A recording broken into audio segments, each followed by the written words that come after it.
chronicles the crash of an unidentified plane as two Japanese flight bombers circled overhead. Moments later, these same enemy aircraft would attempt to shoot down Indian planes. But the action in the air was secondary. The fleet was still the main objective of the Japanese. It was very clear.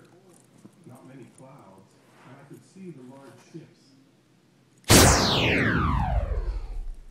I knew that was what we needed to hit. So I contacted the 8 others and told them.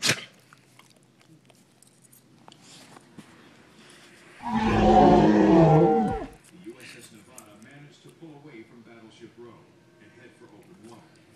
But Japanese dive bombers reacted quickly, scored 6 hits, fearing the pursuit would